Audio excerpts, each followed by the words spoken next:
আমাদেরকে বুঝতে হবে ইসলাম কি এবং ইসলাম কেন এই পৃথিবীতে এসেছিল। ভাই বন্ধুরা আমার, আল্লাহ রাব্বুল আলামিন মানুষ সৃষ্টির পরে পরে ইসলাম নামক একটা ইজম, একটা জীবন দর্শন, মানুষ যাতে সুপথে চলতে পারে, মানুষ যেন ভালো থাকতে পারে, তার জন্য তিনি একটা মতাদর্শ তিনি হযরতে আদম আলাইহিস সালাম থেকে দিয়েছেন। এবং আমাদের শেষ নবী মুহাম্মদ সাল্লাল্লাহু আলাইহি সাল্লাম হলেন ইসলামের সর্বশেষ প্রচারক। তিনি মক্কার বুকে এসেছিলেন কেন? মক্কার সামাজিক অবস্থা কেমন ছিল? মক্কার রাজনৈতিক অবস্থা কেমন ছিল? মক্কার অর্থনৈতিক অবস্থা কেমন ছিল? যদি এই সমস্ত অবস্থাগুলো আপনাদের সামনে বর্ণনা করা হয় তাহলে আপনারা একটু অবাক হবেন। যেই রকম একটা ঘিন্ন জঘন্য সমাজে নবী সাল্লাল্লাহু আলাইহি সাল্লামকে পাঠানো হচ্ছে, ঐতিহাসিকরা বলছেন যে সেই সময়টা হচ্ছে আইয়ামে জাহেলিয়া, অর্থাৎ অজ্ঞতার যুগ, বর্বরতার যুগ। এই যুগে মানুষের নীতি নৈতিকতার বড় অভাব ছিল। সমাজ ছিল সুদী কারবারে ভরপুর, চক্রবৃদ্ধি হারে সুদ দিতে দিতে মানুষ, গরিব মানুষের স্থাবর এবং অস্থাবর সম্পত্তি সব শেষ হয়ে যেত। সমাজে যুদ্ধ বিগ্রহ লেগেই থাকতো। তারপরে মদ, জুয়া, লটারি, এই ধরনের নানান অপকর্ম সমাজকে ছেয়ে নিয়েছিল। নারীর কোনো সম্মান ছিল না। নারীকে কৃতদাসী হিসাবে ব্যবহার করা হতো। প্রয়োজনে তাদেরকে কিনা হতো, তাদেরকে ব্যবহার করা হতো, তারপরে তাদেরকে ছুঁড়ে ফেলে দেওয়া হতো।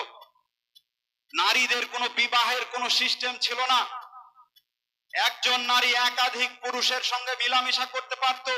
তারপরে তাদের পেটে যে সন্তান আসতো, সেই সন্তানটা ভূমিষ্ঠ হওয়ার পরে তারা একজন মেডিকেল অফিসারকে ডাকতো এবং সেই মহিলা যতজন পুরুষের সঙ্গে মিলামিশা করেছে সমস্ত পুরুষকে ডাকতো। ডাকার পরে সেই মেডিকেল অফিসার বলে দিত যে এই ছেলেটা অমক পুরুষের হতে পারে, সেই ছেলেটা তার হয়ে যেত। এইরকম একটা নিষ্পেষিত সমাজ। নারীর কোনো সম্মান ছিল না। জীবন্ত প্রথিত করা হতো নারীকে। কন্যা সন্তান জন্মগ্রহণ করলে তাকে হত্যা করে দেওয়া হতো।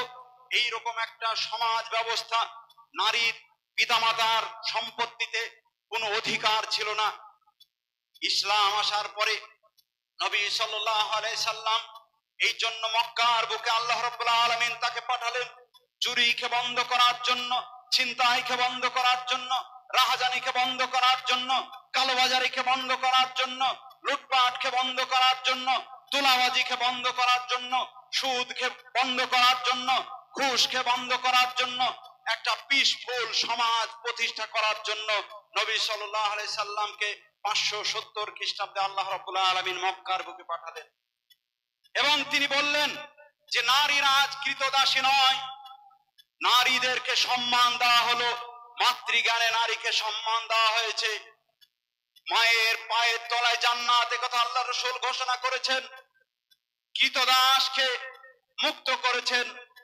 এবং বেলালের মতো একটা হাবশী কৃতদাস, যার চেহারা এতটাই কুৎসিত কালো, সেই বেলালের মতো একজন কৃষ্ণ কদাকাই মানুষকে তিনি ইসলামের মুয়াজ্জিন নির্ধারণ করেছিলেন এবং সারা পৃথিবীকে জানিয়ে দিয়েছেন যে ইসলামে বর্ণ বৈষম্য নাই, ইসলামে কোনো ধরনের ভেদাভেদ নাই, ইসলামে উঁচু নিচুর কোনো পার্থক্য নাই, ইসলামে কালো ধলের কোনো পার্থক্য নাই।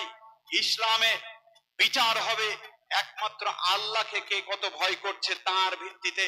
এ কথা আল্লাহ রাব্বুল আলামিন পবিত্র কোরআনে বলছেন, ইয়া আইয়ুহান নাস ইন্না খলাকনাকুম মিন যাকারি ওয়া উনসা ওয়া জাআলনাকুম শুউবান ওয়া কাবাইলা লিতাআরাফু ইন্না আকরামাকুম ইনদাল্লাহি আতকাকুম। হে মানব মণ্ডলী, তোমাদেরকে আমি একজন পুরুষ এবং একজন নারী থেকে সৃষ্টি করেছি এবং তোমাদেরকে বিভিন্ন জাতি, গোত্র এবং উপগোত্রে ভাগ করেছি। লিতাআরাফু, যাতে তোমরা একে অপরের সঙ্গে পরিচিতি লাভ করতে পারো। তোমাদের মধ্যে সেই ব্যক্তি সবচেয়ে উত্তম যে আল্লাহকে সবচেয়ে বেশি ভয় করে। ভাই বন্ধুরা আমার, এইভাবে তিনি একটা পিসফুল সমাজ তৈরি করলেন এবং শেষমেশ বিদায় হজের ভাষণে তিনি বললেন যে যারা উপস্থিত আছো তারা ভালো করে শুনে রাখো, তোমাদের কাছে রেখে গেলাম দুটো জিনিস, একটা হচ্ছে পবিত্র কোরআন আল্লাহর বাণী, আর আমার হাদিস আমার জীবন চরিত। এই দুটো জিনিস তোমাদের কাছে রেখে গেলাম। তোমরা যতদিন এই দুটো জিনিসকে আঁকড়ে ধরে থাকবে ততদিন তোমরা পথভ্রষ্ট হবে না, তোমরা পথ হারা হবে না। আর একটি কথা তোমরা জেনে রাখো, যারা উপস্থিত আছো আর যারা উপস্থিত নাই, যারা অনুপস্থিত আছে, তাদের কাছে তোমরা এই ইসলামের বাণীটা, আমার এই একত্ববাদের কথাটা, আল্লাহর ইসলাম যে আমাদেরকে দিন হিসাবে মনোনীত করেছেন, ইন্নাদ-দীনা ইনদাল্লাহিল ইসলাম, আল্লাহ যে ইসলামকে একমাত্র তার মনোনীত দিন হিসাবে আমাদের জন্য নির্ধারণ করেছেন, এই মনোনীত দিনের প্রচার তোমরা করো। যারা ইসলামের বাণী শুনতে পায়নি তাদের কানে কানে গিয়ে তোমরা পৌঁছে দাও। নবী সাল্লাল্লাহু আলাইহি সাল্লামের 23 বছরের জীবন, এই জীবন অতিবাহিত হওয়ার পরে 100 বছরের মধ্যে ইসলাম পৃথিবীর 1/3 ছড়িয়ে পড়েছিল। ভারত থেকে শুরু করে পারস্য রোমান সাম্রাজ্য মুসলমানদের অধীনে চলে এসেছিল, আফ্রিকা মুসলমানদের অধীনে চলে এসেছিল, স্পেন মুসলমানদের হাতে চলে এসেছিল। ভাই বন্ধুরা আমার, কি জন্য এসেছিল জানেন? একমাত্র আদর্শ, আদর্শ ছাড়া কিছু ছিল না।